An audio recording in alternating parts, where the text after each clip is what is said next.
What's this called anyway? Like, what's this show called? I don't remember. 1,000 Books Before We Die. Is that what you call it on YouTube? Yes. Wow. So no. Wait. I forgot. 1,000 Books to Die Enlightened. Right. So I should say, welcome to 1,000 Books to Die Enlightened. There's an intro. Ever be able to read Ulysses? In a small rustic Czech town, in a discounted bookshop in the empty train station, we picked up a book. Will I ever be able to read Ulysses? It is promising us enlightenment. It is a book of 1,000 books. 1,000 greatest books before we die. 1,000 books to die enlightened.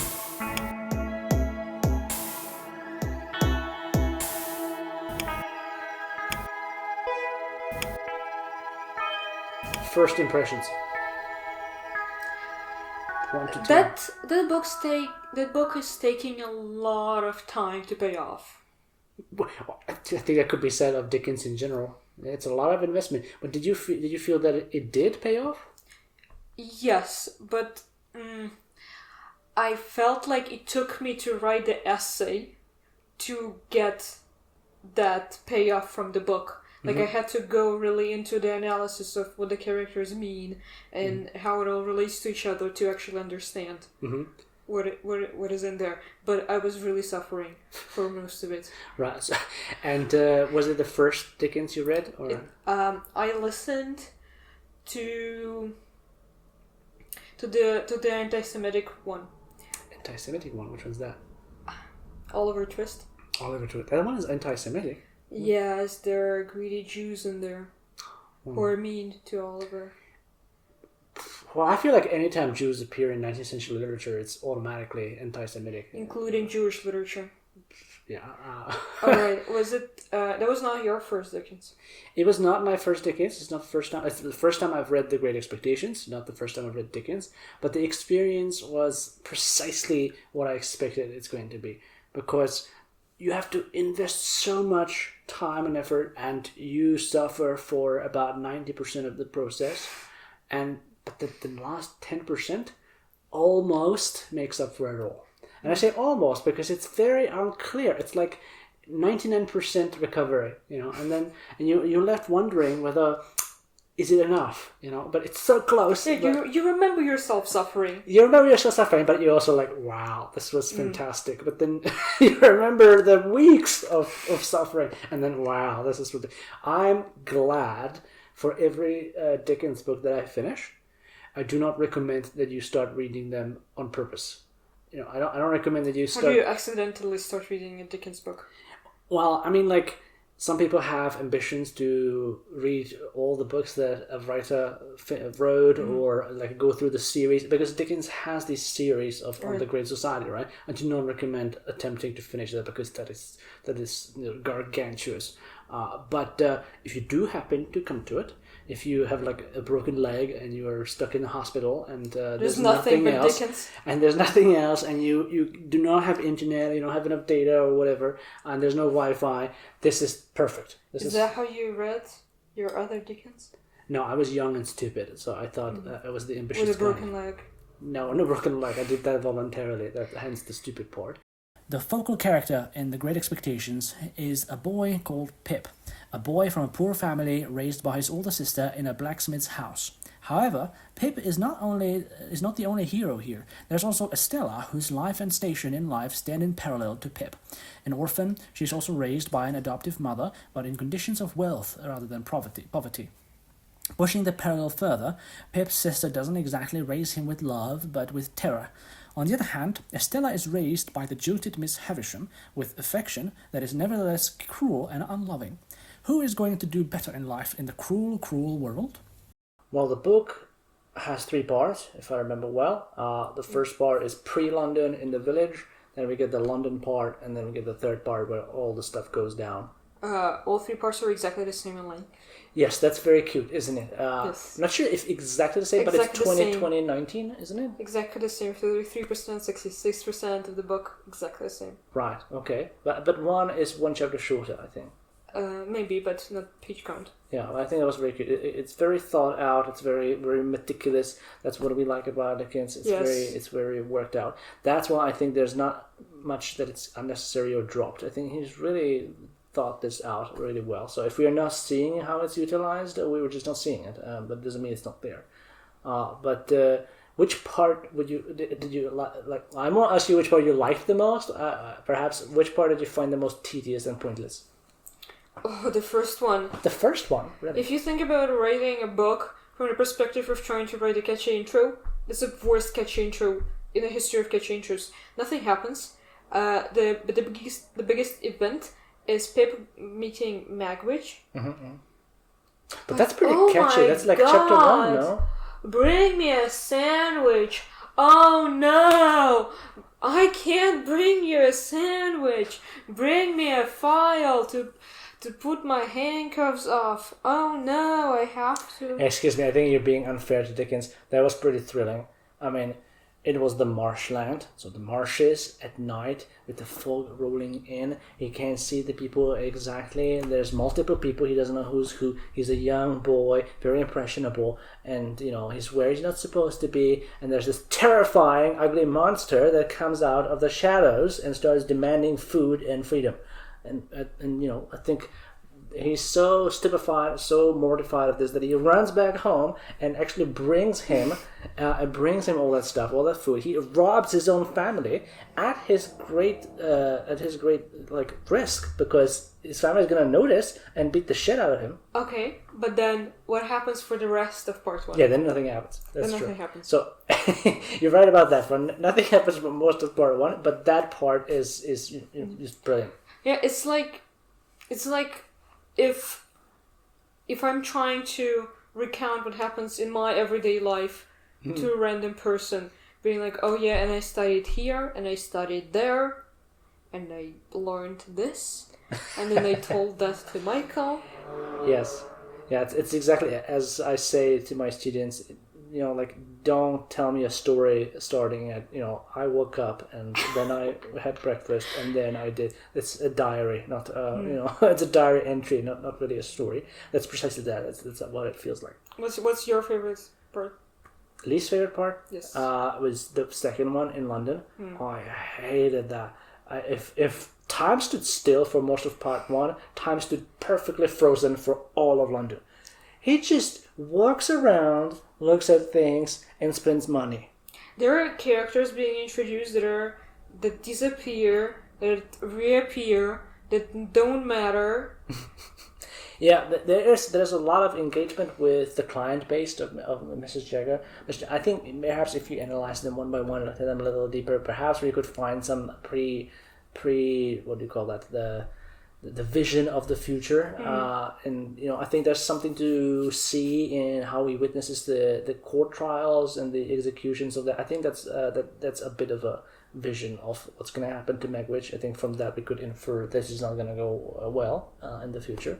But there's a lot of that happens, and you just don't know anything, right? Like, stuff happens, there's a random intruder in the house and just disappears, and nothing happens, and it's explained like 15 chapters later, right? When Oleg kidnaps Pip. And it's like, that was me on the landing pad. I'm like, that's ridiculous. That's ridiculous. So that, I hate that part so much. But we both loved part 3. Great. Everybody loves part 3 of anything Dickens. The complexity of the picture in The Great Expectations is truly astounding, because the individual characters do actually mirror one another in other characters that conceptually overlap with them. While Stella and Pip are a conceptual pair on the hero-heroine level, each also have their own alter egos who desire similar things but make different choices. For Stella, it is Biddy, a poor girl who comes to play a romantic interest and eventually a sort of a mother in Pip's life once she moves into Pip's house as a help. Pip's alter ego is Orlick, a ruffian. Orlick wants to be successful in life. He also wants to be invited to Miss Havisham's, but unlike Pip, he is stuck and degrades into a lowlife. And before we started reading, I told you that everything that happens has a meaning. Literally everything. And you just don't know. That was the most torturous thing for me, because you told me that, and the way I read books, I just meticulously highlight everything I think that might be significant later for an essay. And reading this book, I probably have like 100 highlights in there. Because every single little detail can come up later, but you don't know which one, and a lot of them don't come up. I don't really agree with your evaluation that everything ties up neatly. A lot of things are just dropped, or I didn't catch how they tied up together. I think that's more likely than that. Than they didn't tie But up. I checked. I went to ChatGPT. I asked him about some of those things. I looked at the... like, there are a lot of those texts for high school students about this book. And some things are just dropped. Like what? You get an example? Like a lot with Herbert is dropped from what he says. Basically everything from part 1 is dropped. It's not significant the way he learns anything. He spends a lot of time, Pip spends a lot of time explaining how his education works, something about theater, how he read. He was teaching Joe how to read. That never played out. Joe never learned how to read, I think, and never had to read anything. Well, I think sometimes the point is that those things lead nowhere, and therefore they were pointless in the first place, and that has its own significance. I think the learning part, where he learns pointlessly in the first part, and then continues to learn pointlessly in the second part, connects up with that he's changed his style of education. It's still leading to nothing. It's really not educating him in any way. All it's educated him for was spending money. So there was not much purpose in either way of doing it. So I think that's the point of having this contrast there. Yes, I think you're right in saying that a lot of those things, they put together a picture of this book with all the characters having their positions in social class, in morality, and interpersonal relationships. All these paint a picture, but I wouldn't say that from the point of view of this book as a thriller, those make sense. These are the two topics I saw in Great Expectations. Happiness from within. Pip is driven by intolerance to his social position and desire for more. He knows that he would have been happier as a village boy, but he could not remain there because of his ego. Pip seeks external satisfaction. Biddy, Wemmick, and Joe all find happiness in their private life. Transactional versus interpersonal relationships is the other topic. Miss Havisham and Jaggers are both characters who neglect the humanity of those around them for personal momentary enjoyment. This is in contrast to Biddy, Wemmick, and Magwitch, who invest in the community and put relationships above social hierarchies. How did you frame this book?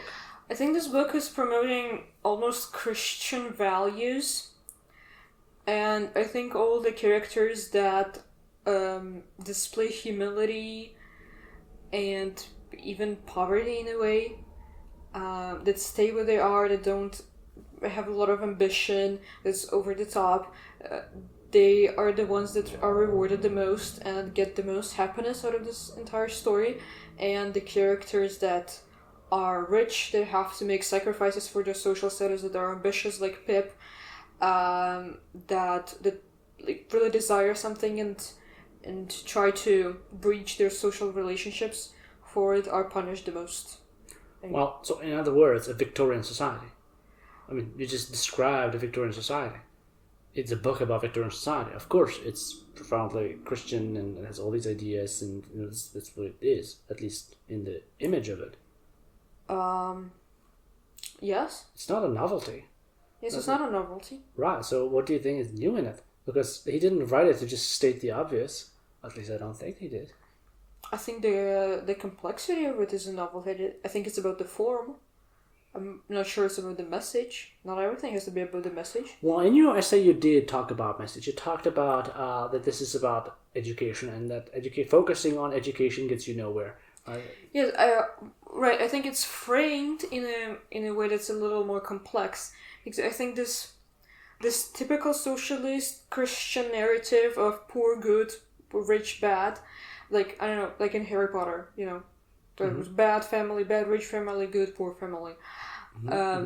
It's a little bit undermined here in a way that Pip is the only person at fault for how his life comes out, because he starts off only at fault.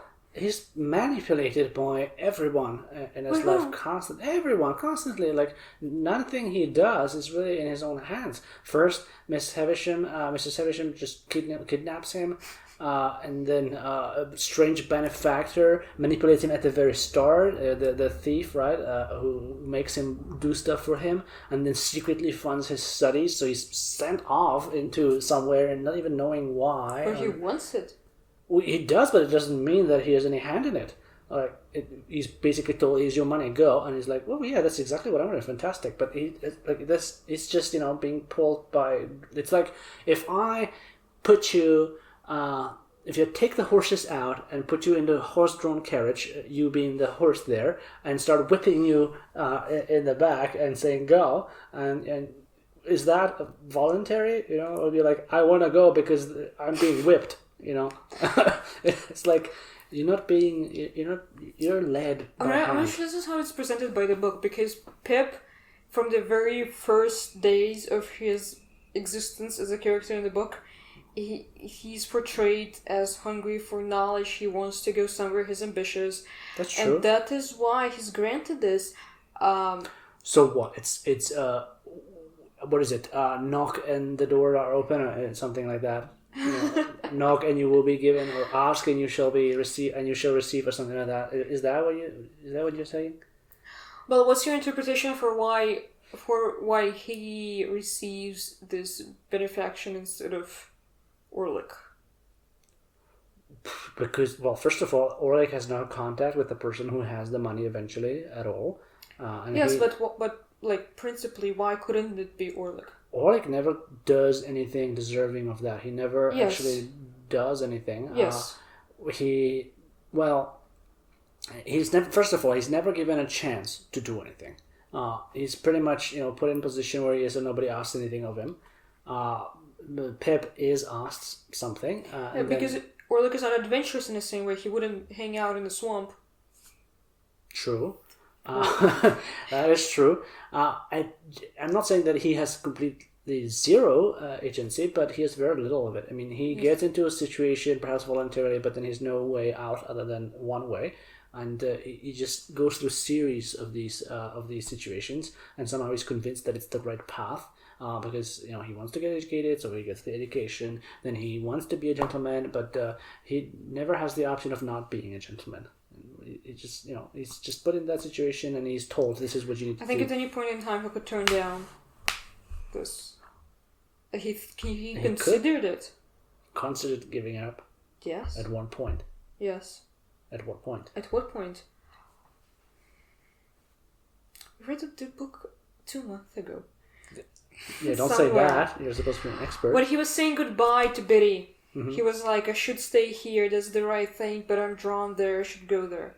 I think that's almost giving up. It's feeling guilty about having made some promises and expectations. Really, you think it's an imposter syndrome rather than... Yeah, I think that's what it is. I think anybody who is suddenly struck with such a windfall of luck would doubt whether you really deserve it. You've made life here before, maybe this is not for you, and so on. And he's just eventually drawn there.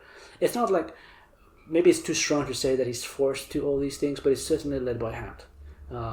And hands are important in this. He's raised by hand and he's led by hand. It's just how it is in his life. But I disagree with this framing that it's about that. I don't think it has anything to do with education whatsoever. And I don't think this is about a story of whether education gives you social mobility or whatnot. I don't think it has anything to do with that at all. Yeah. So what was it about? I think in the story, education and moving up social classes is synonymous, because he conflates it in his head. He's like, I'm going to read like a gentleman, like those people in London. I'm going to read, and that's how he also sees it. When he teaches Joe to read, he's like, oh, how can you not know how to read? This is what good people do. People you want to be.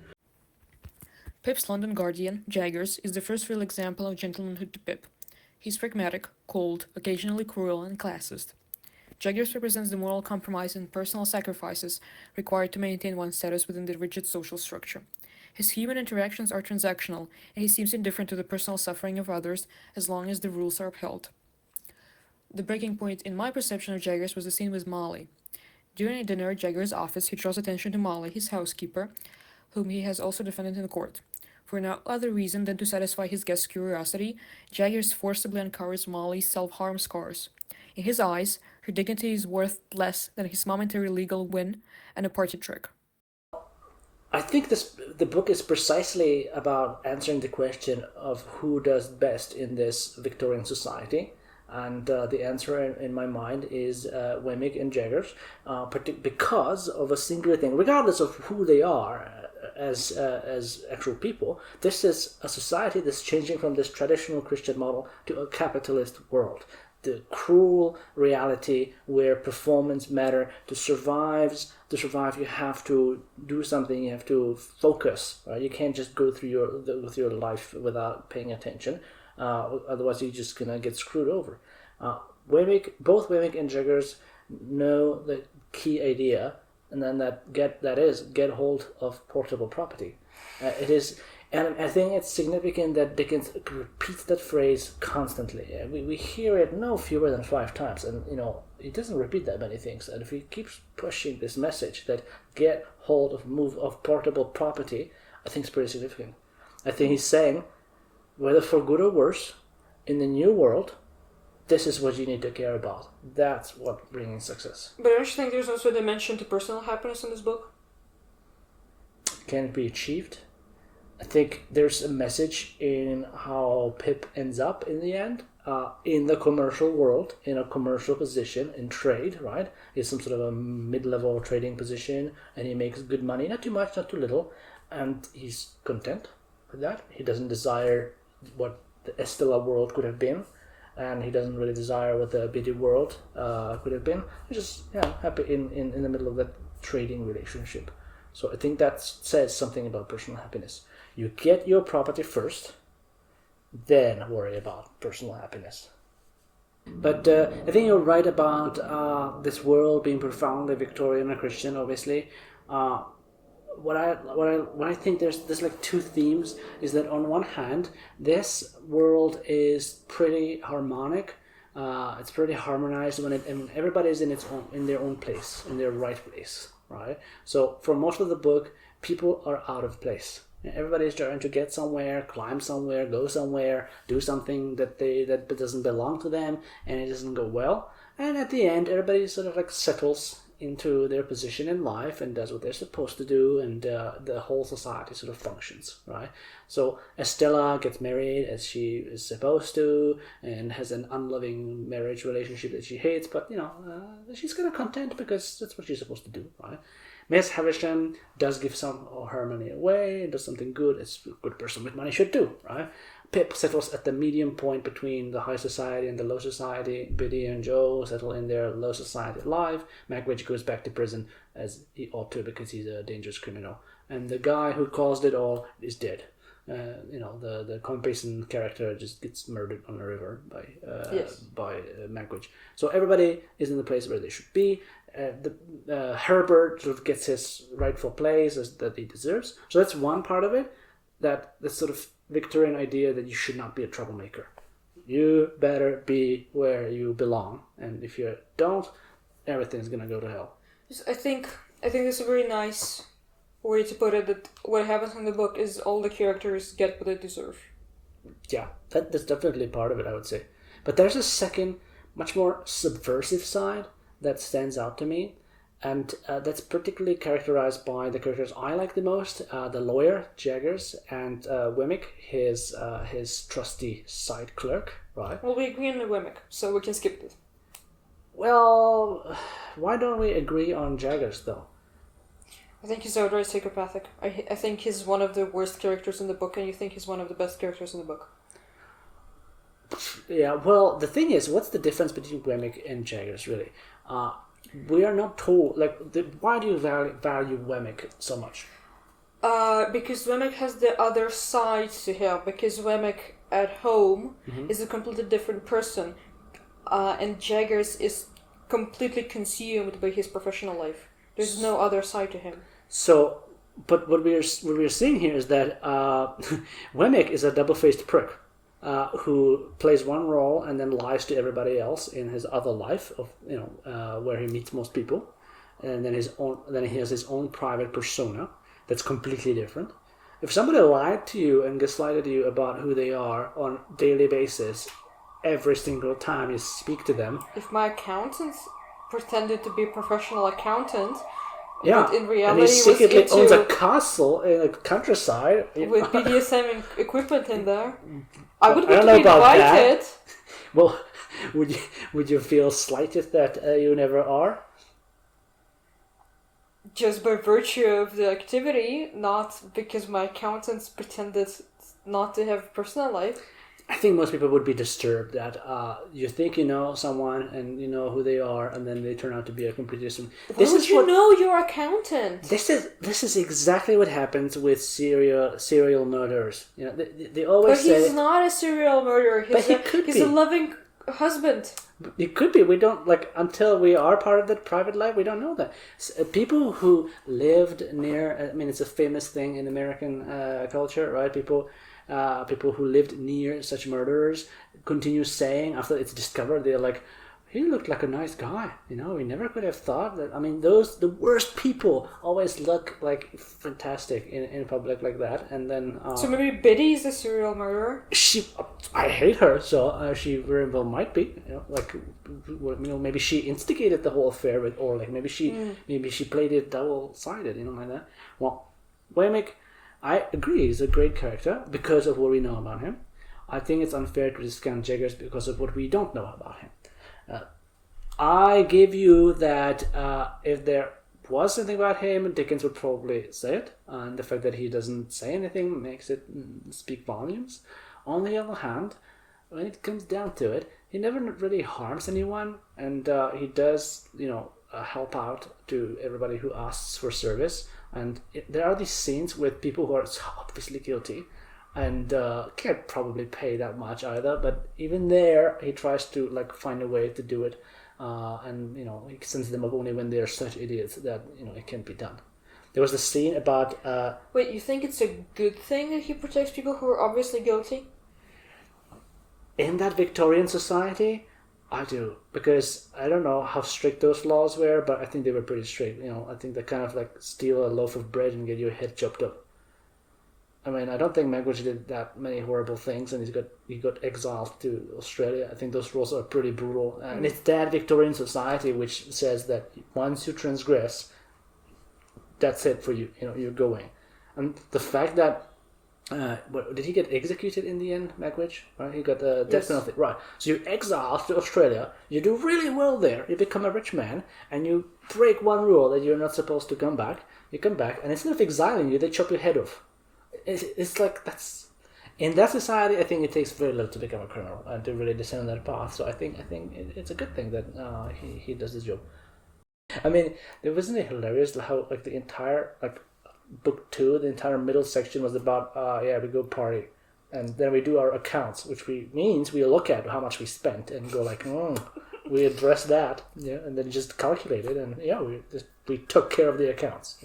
When it comes down to it, who does well in that cruel world of Christian morality and Victorian bullshit? Biddy. She's this hideous example of Christian woman who sits at home and and gets complies. everything she wants. Does she? She never. No. Any arguments? She has virtually no agency. She's hired to this house as help. And, guess what? Her boss fucks her in the end. I mean, what's that about? That's not... is that something women should be aspiring to? Literally just get taken by the guy who's just left, and because there's nobody else around? She likes him. Well, what if she didn't? Would that change anything? She lives in a village. There are probably 5 men in there. Precisely. She has no choice. So if he was a, worse So guy, what are you anti-village now? I've always been anti-village, but I mean, where did you get the impression that I was for village? But what annoys me about her is that she's living that Christian female Victorian ideal of never amounting to anything, and that's perfectly fine. I don't think that's an ideal that's fit for a modern world. Yeah, and I think the book is condemning exactly this kind of attitude that you have to amount to something. She made Pip happy. She made Joe happy. she took care of Pip's mother, made the last moments of her life better, and her village loves her, and all the children love her. She's like a pillar of the community. She's so important there. She created so much value there. What do you think she didn't amount to anything? She's a pillar, all right. As in a column that stands in place and does nothing. You can build a roof on top of it, but it doesn't do anything. Yeah, but because she's secure in where she is, she doesn't need to strive for more and to get burned. I think that's what the book is saying. Why do you think it's not saying that? Because it never says anything about anything she wants. Every other character that's significant in some way has desires and feelings and things that they want. Herbert, whom I consider also a very successful character, although not much through his own work, but things that are gifted to him for being a nice guy. But he has desires. He has what he wants to do. Right? He doesn't know how, but he has something he wants to do. Pip has something he wants to do. Estella has something she wants to do. Margaret has desires, has hopes. Everybody's got something they want to do, good or bad. Biddy is just like, I'm here. Okay. It's just she achieves her desires at the very start of the book and doesn't need to go anywhere. What do you think are her desires? She likes to play children. She likes Joe. That's unbearably boring. I think it's. What are you desire shaming? I think in the modern world this is not. This is not a modern world. Yeah, but we are reading it in the modern world, and we're drawing lessons from it. I mean, and I'm not sure that it's a particularly successful format even in that Victorian world, because if anything, she was just lucky. Wait, there is a difference. There is a difference between saying that this is what the book is saying, and saying that we should think that this is a good message to have in a book. I agree that we shouldn't have the only female character to be happy only in the scenario when she stays put and marries one guy she could choose from.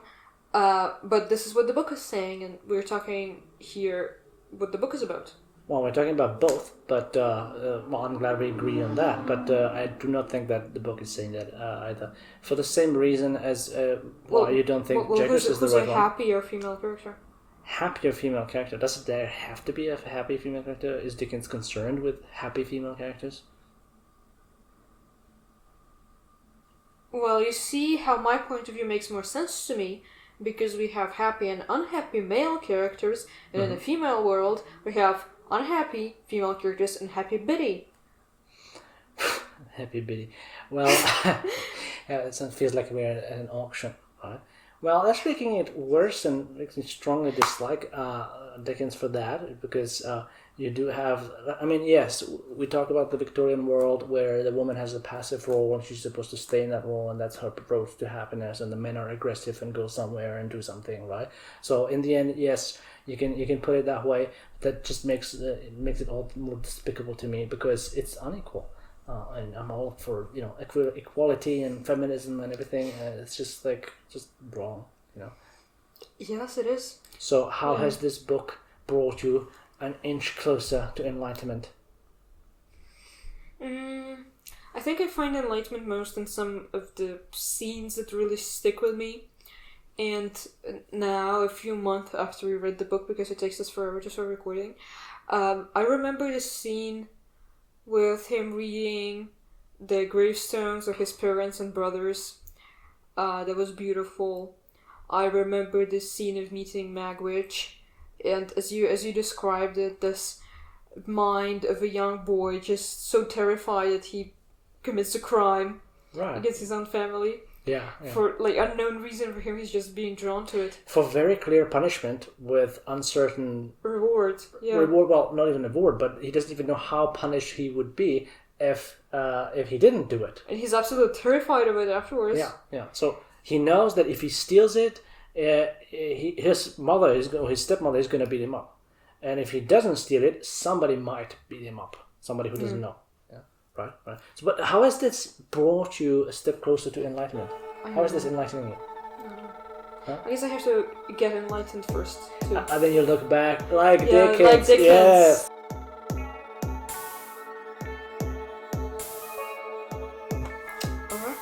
Right. So, what's next? I think the Inspector Ever by be able Google. to read Right? Ulysses? Yes. Maybe a little different one because we actually saw that as a play, and we're going to talk about the difference between the play in reality and the play on paper. Very good.